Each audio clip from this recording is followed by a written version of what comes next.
Anime is a prime example of why 2 nukes just wasn't enough. Let's be honest here. We're all weebs. You don't need to lie about it. I know you watch anime on the daily while spending thousands on gacha games trying to get the next 5-star anime girl, hoping that one day technology would get so advanced and that girl would become real and you get married with her and have 3 kids and live a happy rest of your life. Well, that's not happening. Sorry, Ryan Gosling. But anime, quite literally a shortened version of the word animation in Japanese. It's like its name, animation that's made in Japan. If you're frequently on the internet nowadays, I mean you are. Of course you are. Most of you probably spend at least 5 hours of your day on your phone scrolling through Instagram Reels. You see anime everywhere, from memes, edits, showing clips from the show, cosplay, games, you know the drill. Sometimes anime would even reach into different mediums where it feels super out of place, like the US Marines making recruitment posters featuring anime girls, and the fucking Vatican of all places having an anime mascot boy. I mean, it's a no-brainer to make some sort of anime mascot for your brand nowadays. It's free publicity. I know I always have to do a double take when some brand makes some sort of anime girl mascot. In short, they're everywhere. I feel like the perception of anime has turned a full 180 over the last decade or so. I remember hearing stories of people getting bullied in school because they said they like anime. And anime being this whole devil's incarnate thing when it's just some cartoons. But no, it seems like everyone either has a liking towards anime, being absolutely batshit insane about anime, being completely detached from reality, spending thousands of dollars on their favorite gacha game, and buying $3,000 worth of figurines and body pillows only to jerk off to them or on them, or they're mostly indifferent to them. Nowadays, in the big 2025, it's really rare that you find someone that truly hates anime. Maybe they finally realize anime is in the same vein as kids' cartoons. Me personally, I'm not really the biggest weeb at all. Hell, I don't even know if you can call me a weeb. You're a fake and a fraud! The only animes I've ever watched from start to finish are Nichijou, Cyberpunk Edge Runners, and Breaking Bad. And if you want to count movies, I've only watched Your Name, A Silent Voice, and I Want to Eat Your Pancreas.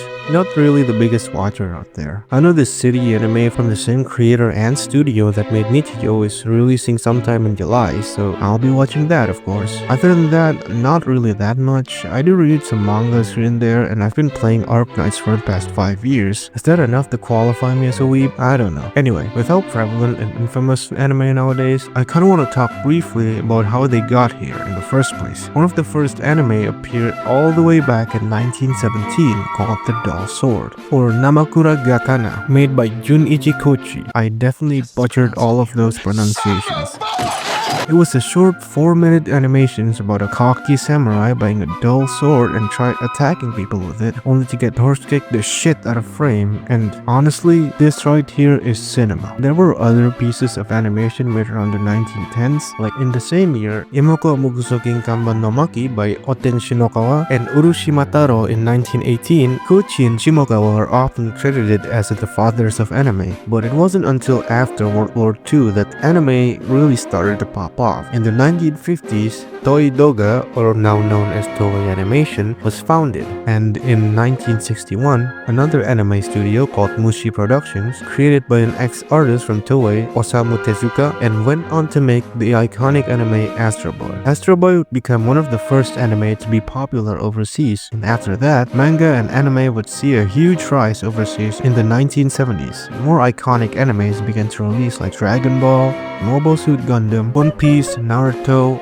Akira, and Bleach. Around the 2000s, Naruto, One Piece, and Bleach would be considered the big 3 of anime, being the most popular anime of their generation. One of my first introduction to anime was Doraemon. I remember watching some of it before going to school when it aired on TV, and I think they still air some old episodes now. But I don't really watch TV anymore. And I never really looked back at anime, not until when I was a teenager and found JoJo's Bizarre Adventure, and also hentai, but let's not talk about that, alright? Even though I've practically watched the entire series from YouTube clips, I've never actually committed and watched the entire series episode from episode. You can call me a fraud all you want, but listen, it took me 2 years to muster up the motivation to watch 5 seasons of Breaking Bad, and that was peak cinema.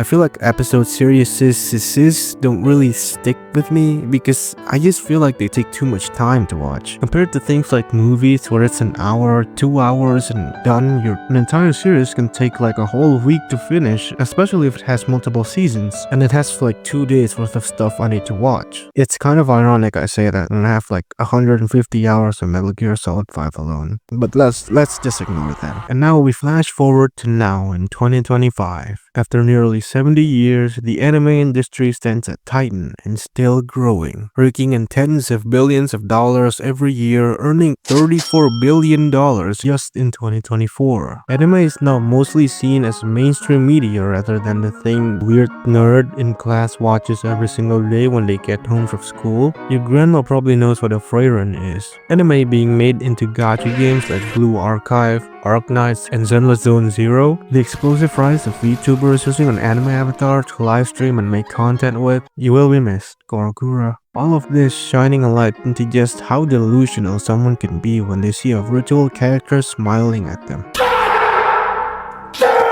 Maybe the schizos truly have it better. I get you now, Ryan Gosling. And as it seems right now, it doesn't really look like the train is ever gonna stop. Well, aside from the poor treatment of Japanese animators having to work their bone off to meet deadlines, and declining birth rate in Japan being a threat to how much manpower they're gonna have in some 100 years from now, and yeah, but we can't really do much about that. I guess we'll just have to continue to watch and read and play anime media for the foreseeable future and just hope that it'll all work out in the end. And that pretty much wraps it up for this video. Thank you so much for watching until the very end, and if you're still here, why don't you give me your favorite anime to watch? Give me recommendations to watch here to expand my very tiny list of animes I've watched. Leave it in the comment section down below. Anyways, make sure to like the video if you liked it and subscribe for more content like this. And until next time, my brothers and sisters, see ya.